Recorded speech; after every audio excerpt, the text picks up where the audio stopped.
우리의 마음이 온전히 주를 향하여, 아버지를 향하여 마음의 걸음을 걸을 수 있도록 인도하시고 도와주시옵소서. 예수님 이름으로 기도드리옵나이다. 아멘.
저예요, 요셉이요. 노예로 팔아넘긴 그 요셉 말입니다. 아이고, 요셉이라고요?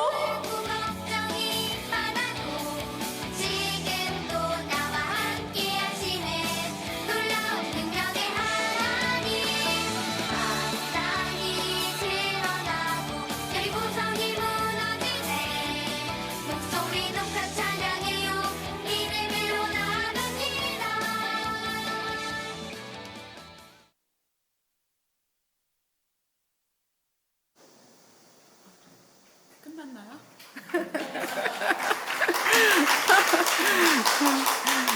이번 학생부, 청소년부 수련회와 주일학교 여름성경학교를 위해서 전도사님과 또 선생님 그리고 우리 교회 집사님들께서 정말 많이 수고해 주셨어요. 우리 다 같이 박수로 인사드리겠습니다. 감사합니다.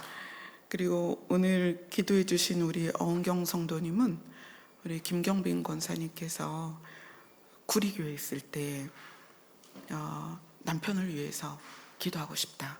그래서 40일 작정 철야도 하시고 함께 그렇게 많은 시간을 기도하셨어요. 그리고 마침내 우리 어은경 성도님 입술을 통해서 하나님을 향하여 고백할 수 있는 날이 왔는 게 온 이 시간이 너무너무 감격스럽고, 그래서 믿음의 격려, 우리가 사랑합니다 박수 좀 부탁드립니다.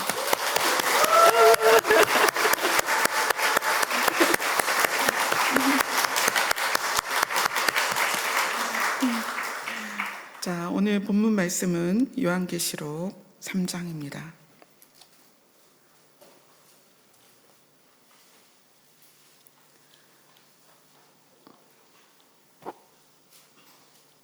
요한계시록 3장 7절, 8절 두 절만 함께 읽도록 하겠습니다.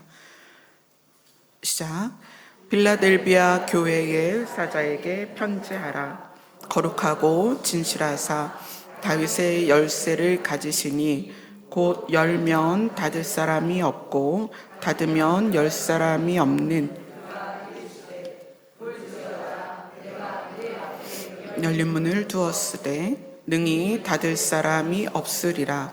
내가 내 행위를 아노니 작은 능력을 가지고서도 내 말을 지키며 내 이름을 배반하지 아니하였도다. 아멘. 우리가 지금 계속 계시록을 통해서 우리가 낯설은 내용들을 지금 계속 보고 있습니다. 천년왕국과 새하늘과 새 땅은 사실 교회가 많이 다루지 않고 잘 알지 못합니다. 그러나 하나님은 성경을 통해서 우리에게 무엇을 알려주시냐면 결론을 우리에게 알려주고 말씀하고 싶어 하세요. 성경에 우리의 결론을 넣었다는 것은 단지 이 세상의 결론이기 때문에 알려주시는 게 아니라 그것이 하나님이 우리를 사랑하는 것에 대한 하나님의 계획이 이렇다라고 알려주시는 거거든요. 그래서 우리가 결론을 알지 못하면 우리의 인생이 하나님과의 관계 안에서 어떻게 흘러가느냐, 하나님을 믿는 것이 현실을 극복하는 데 필요하다고 생각해요. 자, 물론 하나님을 믿으면 우리가 현실을 극복합니다. 그러나 현실을 극복하는 것이 하나님을 믿는 이유라면 우리는 하나님보다 더 실용적인 걸 찾을 수 있습니다. 현실을 극복하는 것은 하나님을 믿기 때문에 일어나는 우리의 삶의 과정의 한 부분이에요. 그래서 하나님은 우리를 사랑하는데 우리를 사랑하는 것을 어떻게 최종적으로 우리에게 확인을 시켜주고 싶냐면 새하늘과 새 땅으로 하나님이 우리를 사랑하신다는 것을 보여주시는 거예요. 그래서 우리의 인생은 하나님의 나라를 향한 과정입니다. 이 과정을 통해서 우리가 하나님과의 관계를 지속시키고 그리고 하나님이 마련해 놓으신 결론까지 도달하기를 원하며 가는 것이 우리의 인생 길이다. 성경은 우리가 나그네 길이다. 그래서 하나님의 결론을 믿음의 선조들은 뭐라고 말했냐면 그것이 우리의 본향이다. 그것이 우리의 고향이다. 그래서 우리는 고향으로 돌아가야 된다. 각자 육으로 태어난 고향은 다 다르죠. 저는 서울이 고향이고 여기 계신 분들은 고향이 외국인 분도 있을 거예요. 근데 육의 고향이 아니라 그래서 성경은 본향이다. 우리의 본향으로 돌아가야 된다. 이렇게 우리에게 방향을 제시하고 목적지를 제시하는 것이 성경입니다. 그래서 성경은 모세를 통해서 우리가 알 수 없는 영역을 알려주셨습니다. 그게 뭐냐면 천지를 하나님이 어떻게 만드셨고 하나님이 세상을 어떻게 시작하셨느냐, 그 시작을 모세를 통해서 알려주셨어요. 그런데 사도 요한을 통해서는 시작된 이 세상이 어떻게 끝날 것이고 하나님이 세상을 끝내는 거로 마무리하는 것이 아니라 새로운 시작을 하실 거다. 그렇게 사도 요한을 통해서 우리에게 알려주세요. 그래서 성경은 처음도 시작이고 마지막도 시작이다. 창세기도 시작이고 계시록도 시작이다. 이걸 우리가 아셔야 됩니다. 그래서 우리의 인생의 방향이 지금에 머물러 있는 것이 아니고 우리의 눈이 현재를 보는 것이 아니라 미래를 봐야 된다. 그래서 그것을 미래지향이다 이렇게 얘기해요. 그런데 우리의 미래지향은 우리의 과거와 현재로 토대가 되어 있는 것을 가지고 미래를 바라봐요. 그래서 미래가 딱히 희망적이진 않아요. 왜냐하면 우리의 각자의 과거와 현재는 늘 아픔과 고통과 어떤 경험치, 우리가 경험한 것들이 뭐 이렇게 딱히 좋은 게 많지는 않지 않아요? 그죠? 저는 그래요. 제 경험을 토대로 미래를 본다면 사실 미래가 굉장히 암울해요. 왜냐하면 저는 이렇게 뭐 찬란하고 또 행복하고 부유하고 성공하고 이런 경험이 별로 없기 때문에 이것을 토대로 미래를 지향한다면 저의 미래는 암울할 수밖에 없어요. 그러나 성경은 하나님이 이루실 것을 바라보는 미래다. 우리의 미래 지향의 미래는 하나님이 결론으로 제시한 것을 믿는 것이다. 그래서 우리가 성경을 통해서 진짜 미래가 무엇인지를 반드시 알아야 된다는 거예요. 우리 몸은 늘 현재에 있습니다. 우리가 타임머신이라는 기계를 통해서 과거와 미래를 오고 가는 영화를 보기도 했지만 사실은 불가능하죠. 우리의 육체는 늘 현재에 있다. 그런데 우리의 정신과 마음이 과거에 가 있으면 우리는 그 과거가 좋은 과거이든 나쁜 과거이든 우리는 무력해집니다. 무기력해져요. 왜냐하면 좋은 과거를 기억하면 지금이 너무 고통스럽고 나쁜 과거를 기억하면 그것으로 인해 지금이 영향을 받았다고 생각하기 때문에 지금이 불행한 거예요. 그래서 내 몸은 현재에 있는데 내 정신과 마음이 늘 과거에 가 있으면 나는 이 시간이 괴롭고 원망스럽고 그 다음에 자기 연민이 가득해요. 난 정말 불쌍한 사람이야. 그래서 내가 현재를 살 수 없어요. 여러분, 우리가 항상 그런 건 아니지만 가끔씩은 우리의 마음과 생각이 과거로 갈 때가 있어요. 그거를 반드시 육체가 있는 현재로 끌어와야 돼요. 그런데 우리의 마음과 생각이 현재에 머물러 있으면 어떻게 되느냐? 우리의 과거와 과거에 있었던 모든 일들에 대해서 이제는 극복이 됐어요. 근데 우리의 생각과 마음이 현재에 머물고 있으면 그 다음부터 시작되는 게 비교예요. 내 눈으로 보여지는 타인과 상황과 어떤 이런 것들을 나와 계속 비교를 하죠. 그래서 이 비교하면서 그 비교에 의한 좌절이 오고 비교에 의한 우월이 와요. 그러니까 좌절이나 우월이나 나를 비정상으로 행동하게 한다. 그리고 내 마음과 생각이 현재에 머물러 있으면 그 다음부터는 계산을 하게 되죠. 내 이익과, 그죠? 내가 소유할 것에 대한 계산이 시작이 돼요.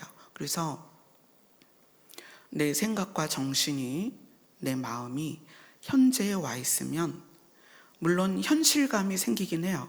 그래서 현실을 정신 차려 살기는 합니다. 그러나 그것이 지속적으로 계산하고 비교하며 때로는 좌절하고 때로는 교만하며 이 우리의 삶이 정말 하나님께서 원하시지 않는 육에 집착된 삶을 살게 돼요. 근데 교회를 다니면서 하나님을 믿는 것이 현실을 극복하는 용도다. 그러면 육을 강하게 합니다. 하나님을 믿으면 믿을수록 육을 강하게 해요. 그럼 우리가 이 육에 매여 있는 이 신앙생활이 어떻게 바뀔 수 있느냐? 그것은 우리의 결론을 알아야 돼요. 그래서 하나님께서 계시록을 통해서 우리에게 결론을 말씀하시는 거고 성경 전체를 통해서 결론을 향하여 가는 방향성을 제시하는 거예요. 그래서 우리의 마음과 우리의 생각이 반드시 미래를 바라봐야 된다. 그런데 내 경험과 내 과거와 내 지식을 토대로 하는 미래가 아니다. 내가 만든 미래가 아니다. 누가 만든 미래예요? 하나님께서 만든 미래. 하나님께서 만든 미래를 우리가 확실하게 붙잡고 있지 않으면 우리는 하나님을 믿되 어떻게 믿냐면 우상을 숭배하는 것처럼 하나님을 믿는다는 거예요. 우상 숭배가 뭐예요? 현실을 극복하기 위해서예요. 우상 숭배가 뭐죠? 육이 원하는 걸 더 많이 누리기 위함이에요.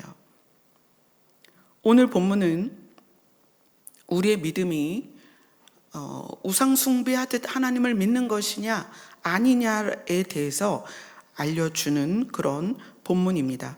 자, 요한계시록은 특징이 있어요. 요한계시록은 이제 성경이 다루고 있는 단어들이 있는데, 신약 성경에서 요한계시록에 가장 많이 나오는 어떤 단어의 특징이 있어요. 그게 뭐냐면, 오늘 본문에 요한계시록 3장 8절에 보면 내가 내 행위를 아노니 이렇게 나와요. 그죠? 행위라는 단어가 있습니다. 행위라는 단어는 신약 성경 전체 중에 요한계시록에 가장 많이 나옵니다. 그리고 요한계시록 안에 14번이 나오는데 2장하고 3장 이 두 장에 걸쳐서 행위라는 단어가 10번이 나와요.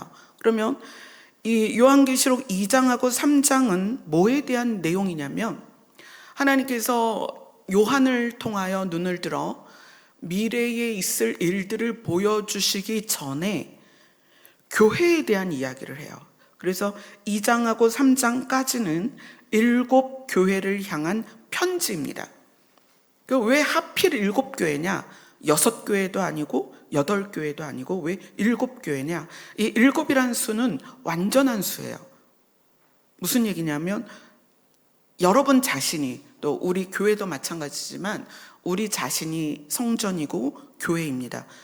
나는 이 7교회 안에 어떤 식으로든 들어있다. 여러분 자신이 나는 그럼 어떤 교회인가를 보려면 이 7교회를 읽어보시면 돼요. 7교회를 읽어보시면 그 중에 내가 어떤 모형으로, 어떤 형태로 신앙생활을 하고 있는가를 알 수 있습니다. 그런데 이 7교회를 예수님께서 요한에게 알려주시면서 반드시 하신 말씀이 있어요. 내가 내 행위를 안다. 내가 내 행위를 알고 있다. 그래서 이 7교회 안에 행위라는 단어가 10번이 나와요. 그러면 교회라는 것이 행위라는 것과 절대로 떨어뜨릴 수 없다. 그리고 하나님께서 보신다는 거예요. 행위를 보신다는 거예요. 그리고 뭐라고 말씀하시냐면 알고 있다. 내가 너의 행위를 알고 있다. 두려운 말씀이죠. 우리가 겉으로 드러내는 이 행위는 사실 타인에게 마음을 감춘 위장된 행위가 사실 굉장히 많아요. 그런데 하나님께서 우리에게 지금 이 행위를 말하시는 것은 표면적으로 드러나는 행위를 말하는 게 아니고 내면의 의도를 가지고 나타나는 것을 말해요. 그래서 이 행위는, 만약에 이 행위라는 말을 다른 단어로 바꾼다면, 이 행위를 굳이 다른 단어로 바꾼다면 열매로 바꿀 수 있습니다. 열매. 우리의 일반적인 행위는 우리가 의도를 알 수 없고, 우리의 일반적인 행위는 얼마든지 가식적일 수 있습니다. 그러나 열매는 가식으로 맺을 수 없습니다. 사과나무에 사과가 열리는 거예요. 포도나무가 작정하고 나는 올해에는 포도를 열지 않고 딸기를 열겠어. 아무리 작정해도 딸기가 열리지 않아요. 그래서 만약에 이 계시록의 14번의 행위라는 단어를 우리가 의도적으로, 인위적으로 뭔가 다른 단어로 바꾼다. 그런다면 가장 합당한 단어가 열매라는 단어일 거예요. 그래서 오늘 본문을 8절을 열매라는 단어로 바꿔서 한번 읽어보겠습니다. 8절 같이 읽습니다. 시작. 볼지어다 내가 내 앞에 열린 문을 두었을 때 능히 닫을 사람이 없으리라. 내가 내 열매를 아노니 내가 작은 능력을 가지고서도 내 말을 지키며 내 이름을 배반하지 아니하였도다. 이제 열매라는 단어를 넣어서 이 행위라는 단어와 비교해서 읽어보면 조금 더 이 행위가 무엇을 말하는지가 나타납니다. 자, 예수님께서 빌라델비아 교회에게 말씀하세요. 내가 네 앞에 열린 문을 두었다. 근데 이 문을 닫을 사람이 없다. 왜냐하면 누가 여셨기 때문에? 예수님이 여셨어요. 예수님이 여셔서 그 열린 문을 빌라델비아 교회 앞에 두셨습니다. 그래서 누구도 예수님이 열었기 때문에 닫을 수가 없습니다. 그런데 이 열린 문을 빌라델비아 교회에게 주셨고, 그리고 빌라델비아에게 말씀하시는 거예요. 열린 문을 네 앞에 두었는데 네가 어떤 존재인가? 이렇게 말해요. 너의 작은 능력을 가지고, 이렇게 표현하세요. 작은 능력. 이 작은 능력이라는 게 저도 예전에는 뭐 은사 아니면 뭐 달란트 이런 식으로 생각을 했었어요. 근데 이 능력이라는 영어 단어가 strength이에요. 이 strength은 조금 의미가 달라요. 그래서 little strength 이러면 어떤 의미냐면, 첫 번째는 우리가 가지고 있는 육체 있죠. 육체의 강도를 말해요. 육체의 강도. 자, 육체의 강도를 여러분 생각해 보신 적 있으세요? 육체의 강도. 육체의 강도라는 것은 우리가 태어날 때 타고난 유전적 요인을 굉장히 많이 포함하고 있어요. 그러니까 유전적 요인은 뭐 예를 들어서 송명희 시인 같은 경우는 우리 한국 교회 내에 굉장히 영향을 많이 미쳤고, 그래서 최덕신 씨를 통해서 작곡되어진 찬양이 많이 있습니다. 근데 송명희 시인은 태어날 때 뇌성마비로 태어났어요. 그래서 온 몸이 지금도 60이 넘은 지금도 송명희 시인은 몸을 제대로 가누지를 못해요. 이게 육체의 강도입니다. 강도. 그러니까 사람은 태어날 때부터 육체의 강도가 사람마다 굉장히 다릅니다. 저같이 뭐 태어날 때 저희 어머니 말씀에 의하면 업고 있으면 얘가 숨을 쉬는지 안 쉬는지가 안 느껴질 정도로 작았다고 그래요. 굉장히 작았다고 그래요. 그러니까 그래서 이제 체질적으로 약하고, 그래서 어렸을 때 초중고 때 생각하면 7, 8월 빼고는 늘 추웠어요. 그리고 이 춥다는 것이 그냥 추위만 느낀 게 아니라 새파랗게 변했어요. 그러니까 손톱도 새파랗고 입술도 새파랗고 얼굴도 새파랗고, 그래서 초등학교 때 친구들이 네 피는 파랗냐? 그래요. 네 피는 보라색이냐? 늘 그랬어요. 그 이유는 모르는데 일단 태어날 때 그냥 그렇게 태어난 거예요. 그래서 이렇게 자라면서 기절을 여러 번 했어요. 임신하고도 주일학교 설교하다가 강단에서 기절하고, 뭐 둘째 임신했을 때는 밥하다가 기절해서 깨어나 보니까 밥통 굴러가 있고 쌀 더 엎어져 있고, 뭐 이런, 그 원인은 알 수 없지만 제가 가지고 있는 체질적 어떤 연약함이 있는 거예요. 근데 저만 그런 게 아니라 다 그렇다는 거예요. 각자. 뭐 머리가 막 빠진다. 뭐 30대가 됐는데 머리카락이 없다. 그러면 이제 이건 체질의 강도잖아요. 머리카락이 힘있게 이 두피 안에 모공에 뿌리를 내려서 빠지질 말아야 되는데 남들보다 더 많이 빠질 수도 있어요.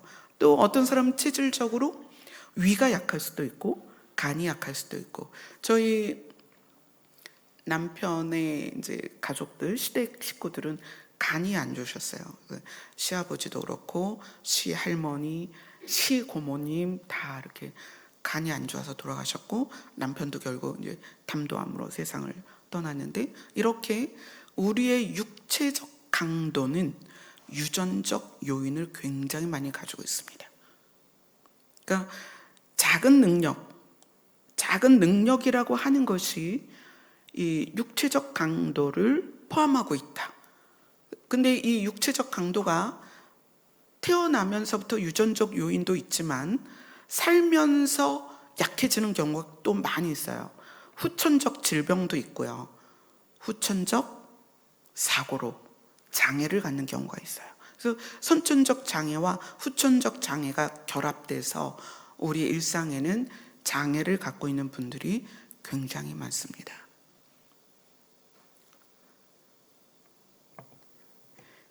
이 작은 능력을 묵상하면서 하나님의 사랑에 대해서 조금 더 섬세하게 느끼게 됐어요. 이 작은 능력이 또 어떤 걸 가지고 있냐면 정신적 내구성을 포함하고 있습니다. 자, 신체적 강도. 이 신체적 강도는 유전적 요인도 있고 후천적 요인도 있습니다. 그래서 지금 이제 아픈 분들도 많이 있죠. 그러나 이 신체적 강도 말고 또 하나가 정신적 내구성이에요. 이 정신적 내구성도 사실 유전적 요인이 큽니다. 왜 유전적 요인이 크냐? 뇌는 우리가 눈으로 볼 수 없고 이렇게 진단을 우리가 할 수가 없어요. 뇌는. 그렇지만 뇌도 타고나는 게 다 달라요. 예를 들어서 전두엽이 발달이 안 됐다. 그러면 전두엽이 발달되지 않은 걸 통해서 타인의 감정을 읽을 수 없다거나, 그죠? 공감을 할 수 없다거나 이런 부작용이 생기거든요. 그래서 정신적 내구성은 유전적 요인과 선천적 요인을 굉장히 많이 가지고 있습니다. 그리고 이제 분노가 막 일어나는 것, 이것이 절제가 안 되는 것, 또 내가 조절하기 힘들다. 이런 것도 선천적인 경우가 많이 있고 또 환경에 의해 후천적으로 만들어지는 경우가 있습니다. 이 정신적 내구성은 우리가 너 정신 왜 안 차려? 또는 정신력이 약하다. 이렇게 쉽게 말하기 어렵습니다. 예를 들어서 이제 군인들 같은 경우는 PTSD가 있죠. 뭐죠? 전쟁터에서 겪은 일들에 대한 스트레스를 이기지 못해서 현실에서 그것을 그대로 가져와서 겪는 거예요. 이런 것은 이제 후천적인 정신적 내구성이 떨어진 거죠. 굉장히 많습니다. 화병은 이제 우리나라에만 그 병명을 말하고 있지만 우리나라의 정서가 감정을 드러내지 않아야 된다. 그래서 그것이 쌓여서 해결된 게 아니라 나중에 폭발하는 것. 그게 화병이죠. 저 같은 경우는 이제 어렸을 때 저희 엄마가 누구랑 이야기를 하는데 제가 방에 있다가 그 얘기를 언뜻 들었어요. 언뜻 들었는데 제가 어렸을 때인데 어머니가 그러시는 거예요. 그분이 누군지는 모르겠어요. 이제 이야기를 하시다가 우리 정란이는 예쁘진 않은데 착해. 딱 그렇게 말씀하시는 거예요. 근데 그 한마디가 저한테 이제 뭘 알려줬냐면 정란이는 예쁘지 않아. 일단 그게 전제로 깔렸어요. 그러니까 이제 그런데 착해 이래요. 그러니까 내가 살 길은 착한 거야. 이렇게 그냥 받아들여진 거예요. 그러면 예쁘진 않은데 착해. 내가 살 길은 착한 것밖에 없어. 그때부터 물론 이제 다른 환경적 요인도 있겠지만 착해야 된다? 이게 비정상적으로 저를 끌어갔어요. 착해야 돼. 얼만큼? 얼마나? 어떻게? 그죠? 이 착해야 된다는 생각이 인생을 지배하는 거예요. 근데 이게 해결되면서 착한 게 아니라 해결되지 않은 착함일 때는 이게 병이 돼요. 왜 그러냐? 나의 내면과 나의 겉이 다르면 다를수록 이게 괴리가 생겨요. 괴리가 생기면 그때부터는 나는 이중적인 사람이에요. 이중적인 사람일 때 정신이 피폐해져요. 그러니까 제가 40대 초반까지 우울증 약을 먹어야만 하는 그런 상태까지 간 거죠. 나는 착해야 돼. 그런데 행동으로는 착하게 하려고 하는데 내면은 해결이 안 되니까 뭐 왜 나만 참아야 되고 이거 왜 나만 해야 되고 이거 내가 했는데 왜 안 알아주고 나 정말 착하게 했는데 왜 사람들이 이거를 안 알아주지? 뭐 이런 내면적 갈등이 표면의 삶과 내면적 갈등이 괴리감이 있다 보니까 정신이 피폐해지는 거예요. 그러니까 여러 가지 이유로 우리는 정신적 내구성이 약해지는 과정이 있습니다. 근데 사람마다 너무 달라요. 그러니까 신체적 강도도 각 사람마다 다 다르고요. 정신적 내구성도 각자 다 다르다. 그 다음에 또 하나는 우리가 가지고 있는 어떤 기반, 이제 내가 가지고 있는 신뢰의 기반. 그러니까 이 기반이라는 것도 태어나 보니 대한민국에 있다. 그럼 여러분은 이 80억 인구 상위 10% 안에 있어요. 그냥 대한민국에 있다는 것 자체로. 그러나 대한민국 안에 좀 더 조밀하게 들어가 보면 난 태어났는데 아버지가 안 계셔. 태어났는데 좀 있다가 엄마가 돌아가셨대. 아니면 태어났는데 내가 버려졌어. 이런 경우도 있고요. 태어났는데 가난하거나 또는 태어났는데 반대로 부자거나 태어났는데 부모가 뭐 어느 정도의 위치에 있다거나 뭐 이런 우리가 가지고 있는 기반, 그래서 나를 증명해내는 어떤 기반이 타고나는 게 굉장히 많다는 거예요. 이건 내가 선택할 수 없고 내가 노력할 수 없는 거죠. 그러다 보니까 또 이제 열심히 노력하는 거예요. 내가 가지고 있는 기반이 너무 없으면 최선을 다해서 노력을 하죠. 그 노력을 해서 내가 어떤 기반을 마련할 수 있어요. 그래서 나는 누구다. 나는 어떤 5급 공무원이다. 나는 회사 과장이다. 부장이다. 이런 내가 나를 드러낼 수 있는 어떤 신뢰 기반을 만들어서 남들에게 보여줄 수도 있습니다. 그런데 예수님은 오늘 성경에서 네가 작은 능력으로, 그러면은 이건 뭐냐면 little strength입니다. little strength, 작은 능력이라는 거예요. 그럼 뭐죠? 신체적인 강도가 작다. 신체적인 강도가 아주 작아요. 또 정신적인 내구성이 아주 연약해요.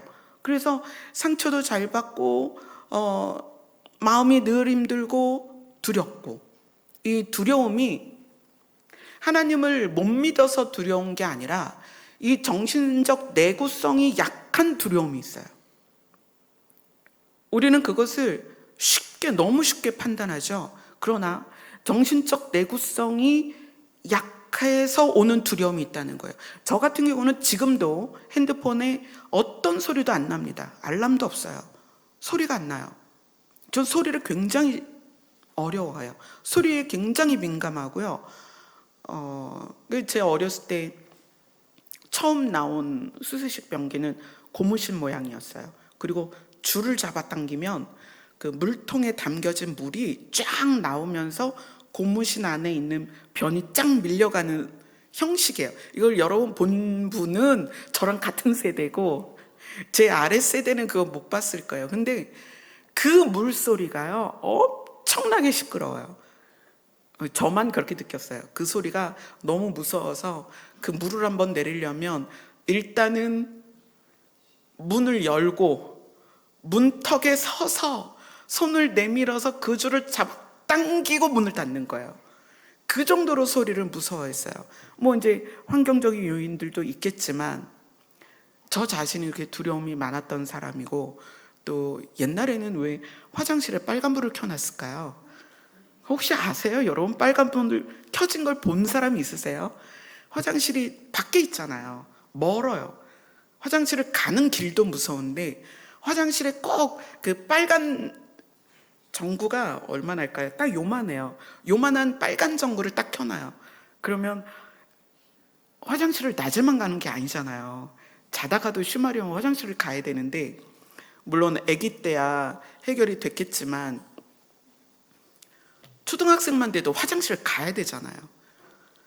가는 길도 무섭고 화장실에 들어가서 앉아있는 그 시간도 무섭고 그 무서운 순간에 볼일을 봐야 되는데 진짜 막 머리카락 다 쓰고 막 온몸에 막 소름 돋고 겁이 정말 많았어요. 어쩌면 이제 그래서 죽으나 사나 예수님만 붙들었는지는 모르겠는데 제가 이렇게 신체적 내구성도 약하고 신체적 강도도 약하고 정신적인 내구성도 굉장히 약한 사람이에요. 근데 오늘 예수님이 말씀하시는 거예요. 작은 능력을 가지고서 이렇게 시작하세요. 작은 능력을 가지고서 뭐라고 말하냐면 내 말을 지키며. 너무 소망적이지 않아요? 하나님께서 어떤 커트라인을 딱 정하고 자 일단은 여기까지 와라. 자 일단은 여기까지 해보자. 일단은 이 정도는 돼야 돼 라고 한다면 그렇다면 우리가 주님 앞으로 가기 어려웠을 거예요. 근데 세상은 그래요. 세상은 현실을 기반으로 하고 있기 때문에 늘 커트라인이 있어요. 일단은 이 정도 돼야 우리 회사 들어올 수 있어. 일단은 이걸 통과해야 공무원이 될 수 있어. 일단은 이 정도는 돼야 부자야. 현금 부자 요즘 얼마인가요? 그렇단 말이에요. 그러면은 우리는 타고난 것이 없고 내가 이루어 형성한 것이 없다면 세상에선 이렇게 불러요. 루저라고 부릅니다. 그러니까 이 현실적인 이 커트라인이 높아지면 높아질수록 우리는 그 기준에 도달하기 어렵다는 거예요. 그래서 성경이 우리가 도달해야 될 결론을 우리에게 알려준다는 게 이게 놀라운 은혜라는 거예요. 왜냐하면 우리가 하나님이 주신 결론을 지향하는 미래지향적인 눈이 없으면 우리는 하나님을 믿는데 그 하나님을 어떻게 믿냐면 현실을 극복하는 용으로 하나님을 믿는다는 거예요. 그럼 현실을 극복하는 그 정도가 정말 내가 만족할 수 있는 정도냐? 얼만큼 극복하면 만족할 수 있을까요? 우리가 태어나는 이 신체적 강도를 따지면 저는 저 자신도 그랬지만 우리 찬미를 보면 찬미는 태어날 때 2.25kg였어요. 그러니까 보통 아이들이 3.4죠. 그거를 표준으로 보는데 2.25였어요. 4주 후에 BCG를 맞아야 되는데 4주 후에 병원에 갔을 때 그때도 3.4가 안 됐어요. 한 달 된 아이가 3.4가 안 됐어요. 그러니까 아이가 기럭지는 있는데 태어날 때 몸에 살이 하나도 없는 거예요. 그러니까 간호사가 이 살 껍데기를 이렇게 짚고 이 주사를 어디다 꼽아야 될지 모르겠다고 그랬어요. 그런데 그렇게 태어나고 나니까 아토피, 소화 천식, 알러지 이거를 이제 달고 사는 거예요. 그래서 초등학교 때 이미 천식 환자가 하는 벤토린이라고 있어요. 그 주머니에서 딱 꺼내서 호흡이 멈추면 호흡이 멈춘다는 게 숨을 못 쉬는 게 아니라 기관지가 좁아지는 거예요. 이 기관지가 좁아지면 숨이 안 들어가거든요. 그러면 어떤 현상이 나오냐? 폐가 커져요. 폐가 부풀어요. 폐가 부풀어서 빨리 공기 좀 넣어줘 이렇게 신호를 해요. 근데 이게 기관지가 좁아지니까 폐가 부푼 상태에서 헉헉거리죠. 그때 이제 벤토린을 꺼내서 호흡을 하는 거예요. 그 찬미는 초등학교 때 그렇게 지냈어요. 그리고는 중학교 때 단양에 있는 친정에 갔다가 온몸에 알러지가 나오는데 막 이렇게 울그락불그락해지면서 정말 이렇게 두드러기가 혹처럼 나고 입술이 막 쿤타킨테 영화 보면 나오잖아요. 입술이 그렇게 부풀고 눈이 부풀고 폐가 부풀고 그래서 아이를 데리고 단양에서 이제 버스 타고 나오다가 그 일이 생겨서 종합병원, 그때 당시에 충남병원인가 거기 갔는데 거기서 손을 못 쓰겠다. 원래 어디를 다니냐 그래서 구리 한양대병원 다닙니다 그랬더니 삐요삐요를 타고 구리 한양대병원까지 달려왔어요. 그리고 이제 역학조사를 했죠. 뭘 먹었냐 했는데 우리 그때 친정어머니께서 냉면을 끓여주셨는데 그걸 한 그릇을 다 먹었단 말이에요. 근데 그 냉면이 메밀냉면이었던 거예요. 그러니까 이 아이가 평생 메밀에 알러지가 있는지를 모르고 중학생이 됐고, 중학생이 돼서 메밀냉면을 먹고 메밀 알러지가 있다는 걸 발견한 거예요. 근데 그때 아차한 게 뭐냐면 아기 때 이 아이가 쓴 게 메밀베개였어요. 그러니까 어른들이 아기들 머리가 뜨거우니까 좁쌀 베개나 메밀 베개를 쓰게 주시거든요. 근데 찬미는 메밀 베개를 썼단 말이에요. 그러니까 메밀 알러지가 있는 애가 메밀 베개를 썼으니 그래서 그렇게 경기를 아기 때 굉장히 많이 했거든요. 나중에 보니까 그 신혼부부가 신혼여행을 갔다가 신부가 죽은 거예요. 왜 자다가 죽었냐? 그러니까 그 신부가 메밀 알러지가 있는데 그때 신혼부부라고 보료를 깔고 메밀 베개를 호텔에서 준비를 해준 거예요. 근데 메밀 알러지가 있는 줄을 모르다가 메밀 베개를 비고 쇼크살을 한 거예요. 그래서 제가 그 기사를 읽고 메밀 알러지가 이렇게 무섭구나. 근데 찬미는 그 메밀 알러지가 있어요. 그래서 지금도 메밀이 들어간 거는 못 먹어요. 메밀꽃 필 무렵 그럼 큰일 나요. 그 근처에 가면 안 돼요. 이 신체적인 강도나 이 정신적인 내구성이 얼마나 우리가 약하고 약할 수밖에 없지만 약해지도록 하는 환경적 요인이 너무 많다는 거예요. 그런데 예수님이 네가 그 작은 능력을 가지고 내 말을 지키며, 그래서 지킨다는 것은 유지한다는 거예요. 붙들고 있다는 거예요. 그리고 내 이름을 배반하지 아니하였도다. 그런 자에게 무엇을 주겠다? 열린 문을 주겠다. 하나님의 사랑은 직선이 아니에요. 여러분, 진리는 직선입니다. 진리는 절대로 굽어가지 않아요. 진리는 반드시 옳은 것이고 진리를 타협할 수는 없어요. 그러나 하나님의 사랑은 곡선이에요.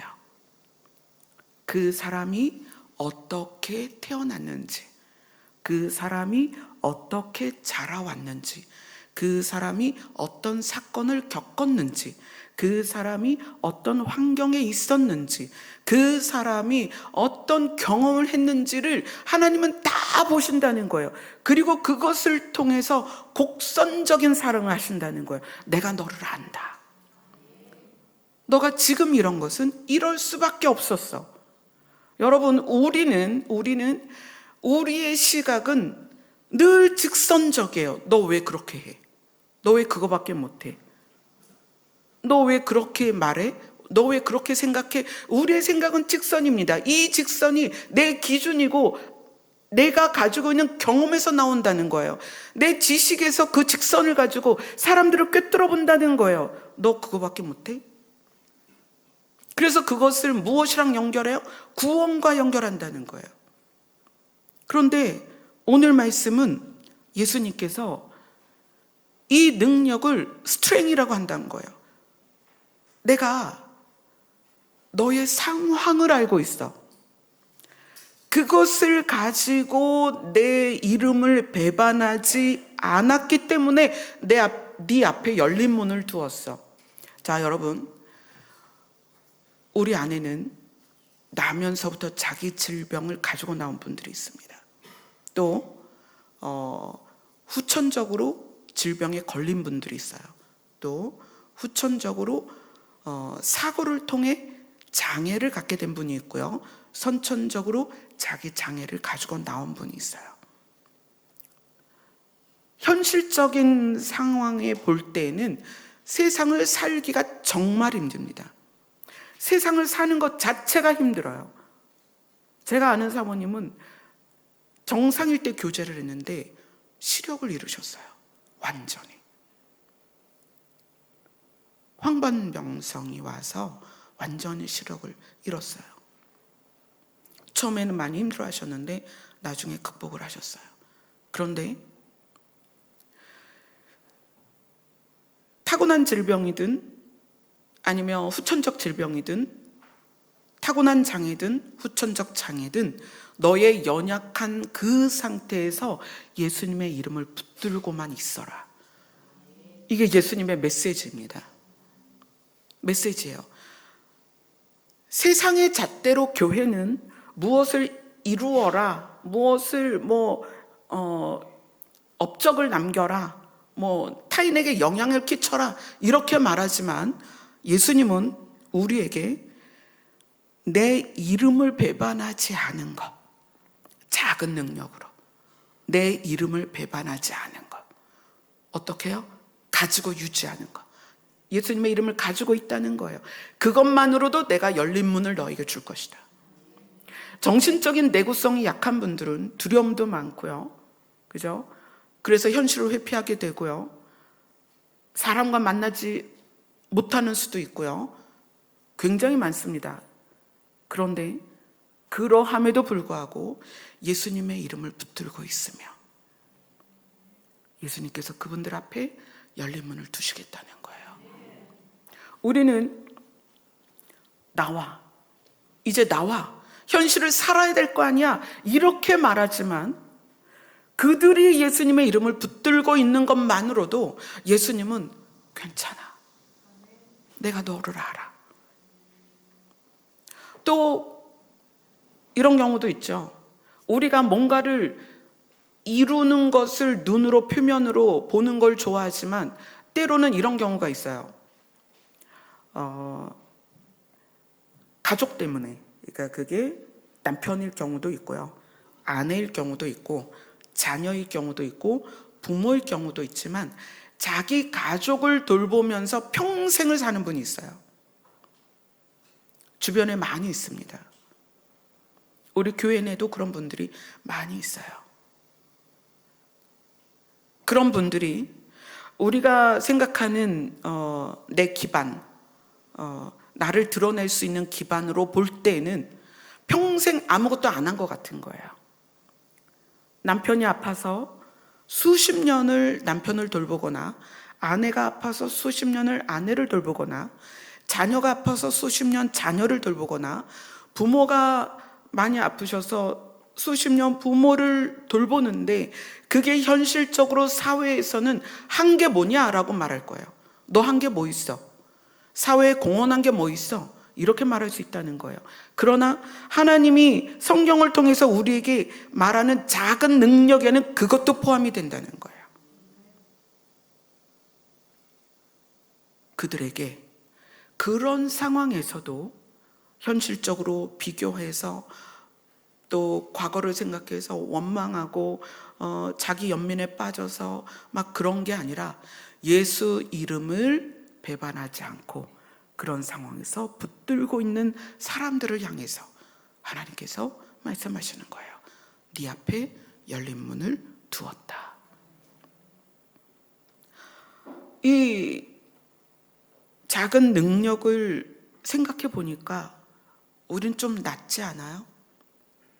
걸을 수 있고, 말할 수 있고, 볼 수 있고, 잘 먹고 잘 싸고, 그죠? 또 여러분들이 독립적으로 사회생활 할 수 있는 그 생활적 기반들이 다 있고, 얼마나 감사해요, 그죠? 근데 예수님의 사랑은 우리에 있는 그 양의 우리에 있는 99마리가 아니라 길 잃은 한 마리를 찾으러 가신다는 거예요. 이 길 잃은 한 마리라는 의미는 애가 멍청해서 무리가 양 우리로 막 가는데 얘가 길을 잃어버렸다는 게 아니에요. 길 잃은 한 마리 양은 어떤 의미냐면, 동물들은 자기 새끼도 불구거나 몸이 약하면 버립니다. 왜 버려요? 강한 자기들이 생존을 위해서 너 때문에 우리가 같이 공격을 받을 수 있으니 내가 너를 버려야 되겠다. 그래서 이 동물들은 자기 새끼 중에 도저히 얘는 안 되겠다 싶으면 물어다 갖다 버립니다. 자기 무리 안에 두지 않아요. 예수님은 우리 관계 안에서도 그럴 수 있다. 가족 안에서, 공동체 안에서, 사회에서도 우리가 왕따시키거나 배제하거나 가까이 하지 않는 그 누구가 있다. 근데 예수님은 어떻게 하시겠다? 내가 가겠다. 내가 가겠다. 가보니 다리가 부러진 양일 수도 있고 눈이 먼 양일 수도 있고 너무 비리비리 마른 양일 수도 있고 그렇습니다. 그럼 그 양을 예수님이 데리고 올 때 어떻게 데리고 오겠냐는 거예요.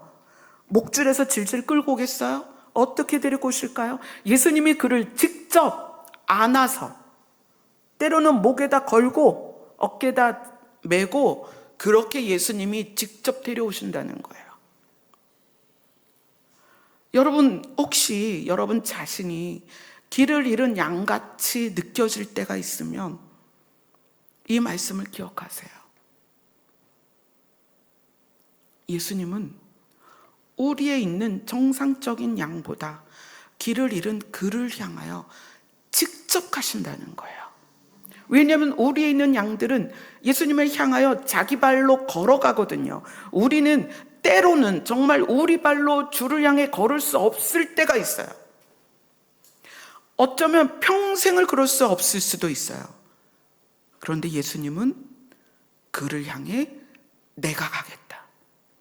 내가 그를 찾겠다. 우리는 좀 정신적으로 문제가 있거나 육체적으로 문제가 있으면 일단은 배제를 해요. 왜? 우리가 불편하니까. 그러나 예수님은 너희는 불편해하지만 나는 그를 직접 찾아간다. 내가 그를 안고 올 것이다. 이게 예수님의 사랑이라는 거예요.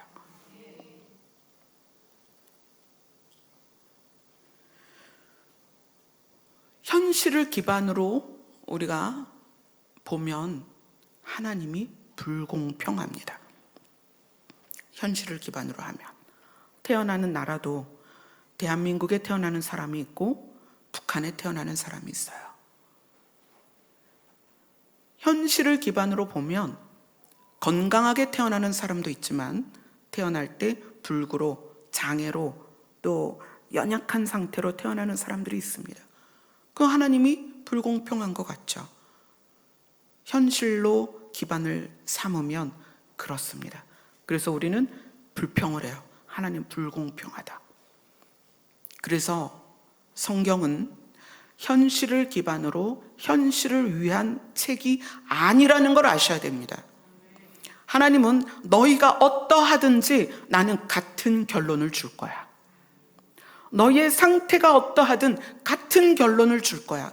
너희가 타고나기를 또는 태어나서 너희들의 상황과 환경이 어떠할지라도 예수님의 이름을 배반하지 않으면 너희들에게 같은 결론을 줄게. 이것이 공평하신 하나님이라는 거예요. 성경은 하나님께서 우리를 너무 사랑하셔서 자기 아들을 내어주기까지 자기 아들을 생명을 그 자기 아들을 진짜 찢으시고 그 피로 우리를 사셨어요. 근데 그것도 목적은 아니라는 거예요. 그 목적은 뭐다? 하나님이 우리와 함께 계시는 것. 근데 그 함께 계심이 너무 추상적이잖아요. 그것을 현실에 기반을 두면 하나님의 임재를 구할 수는 있어요. 그러나 우리가 이 현실에서만 있는 게 아니잖아요. 우리의 육체는 계속 미래로 간단 말이에요. 근데 그 미래의 끝이 뭐냐는 거예요. 미래의 끝은 하나님의 나라입니다. 그리고 그 하나님의 나라에서 우리는 실제로 하나님과 함께 있을 것입니다. 그것이 하나님이 우리를 향한 사랑이라는 거예요. 내가 너희와 함께 있고 싶어. 사랑하니까. 그런데 그 함께 있는 최종적인 장소가 나의 나라야. 근데 그 나라에 대해서 너희들이 타고나거나 삶 가운데 가지고 있는 너희 기반으로 가는 것이 아니고, 그것이 아니라 어떤 걸로? 내 이름을 배반하지 않으며 나의 말을 지키면 내가 그 너희 앞에 열린 문을 둘 것이다. 아멘. 그래서 여러분들이 이 세상을 살 때 방향성, 목표, 그러니까 방향성과 목적지를 여러분 분명히 아셔야 됩니다. 그리고 그 방향과 그 목표로 달려가는 데 있어서 우리가 잃어버리지 않아야 되는 것. 뛰다 보니 잃어버리는 거 많이 있잖아요. 그것을 오늘 성경이 이렇게 말합니다. 내 말을 지키며 내 이름을 배반하지 않는 것이다. 아멘. 이 본문으로 다음 주에 한 번 더 나눌 텐데, 혹시 여러분 스스로가 나의 자금과 부족함이 문제가 됐다면 이제는 예수 그리스도의 이름을 소유한 것으로 충분하다는 걸 아셨으면 좋겠습니다. 네, 제가 그런 사람이에요. 남들보다 많이 배우지 못했고 늘 가난했으며 늘 몸이 약했어요. 정말 질병을 지나 이 자리에 왔고, 여러분 배운 것보다 저는 정말 세상에서 요구하는 어떤 학식과 학벌에는 미치지 못하는 사람이에요. 근데 이 시간에 여기 서 있는 것은 예수님의 이름을 붙잡고 있었기 때문이고요. 저는 이제 사람들한테 우리 교회 설교 좀 들으세요라는 말을 잘 못해요. 왜냐하면 유튜브 들어가면 너무 귀한 설교들이 많이 있기 때문에 누가 이제 제 설교를 들었다 그러면 굳이 왜 제 설교를 들었을까 이런 생각을 합니다. 왜냐하면 그렇잖아요. 유튜브 들어가면 얼마나 귀한 설교가 많은지 몰라요. 그러니까 다만 제가 이 자리에서 저는 그래요. 저는 정말 하나님을 알려주고 싶다. 정말 하나님의 계획을 여러분에게 말하고 싶다. 정말 하나님의 뜻을 제대로 알려드렸으면 좋겠다. 그 마음으로 쓰는 거예요. 저는 그렇게 간절한 마음으로 쓰지만 사실 정말 훌륭한 목사님들이 많단 말이에요. 그래서 저는 어디 가서 제 설교 들어보세요는 못해요. 그렇게 못하지만 저 자신은 어떻게 하면 예수님의 마음과 사랑과 하나님의 뜻과 계획과 경륜을 좀 알려드릴까, 그런 마음으로 선다는 거예요. 여러분들이 세상에서는 우리 몸이 계속 약해지잖아요. 나이가 들어가니까. 그럴 수 있어요. 내가 가지고 있던 거 잃어버릴 수 있습니다. 또 사회적 기반이 흔들릴 수 있어요. 그러할지라도 예수님이 오늘 말씀하신 것처럼 내 이름을 배반하지 아니하면 우리 앞에 무엇을 두시겠다? 열린 문을 두시겠다. 예수님만이 우리의 생명 되시고 예수님만이 우리를 살리십니다. 아멘. 기도하겠습니다.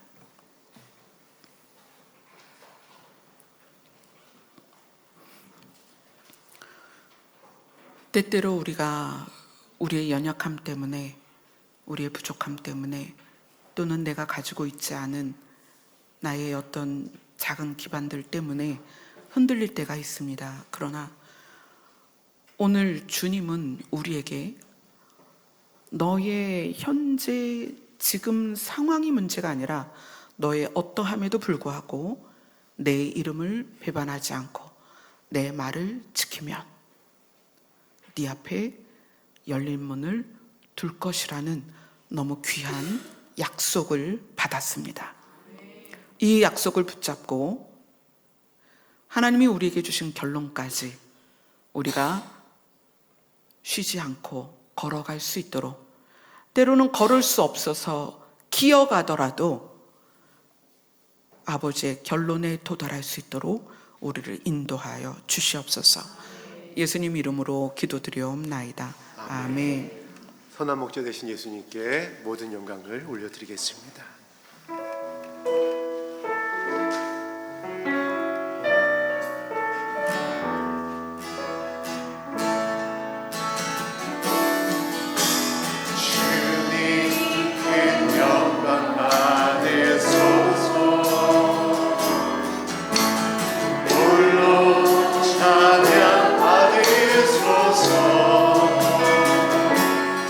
모든 이 위에 뛰어나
우리의 소망은 우리를 근거로 하지 않습니다. 우리를 살리신 하나님에게 소망의 근거가 있습니다. 우리의 걱정 근심 없으면 이 없음은 우리의 삶을 기반으로 하지 않습니다. 살아계신 그분이 나의 아버지이기 때문에 근심이 없는 거예요. 그분이 마침내 우리를 그분의 나라로 인도하실 것이고, 그래서 우리는 우리가 어찌하든지 예수님의 이름을 붙들어야 합니다. 그분의 이름이 우리를 그곳까지 이끌어 가실 것이고, 그것이 그분의 사랑입니다. 아멘. 기도하겠습니다.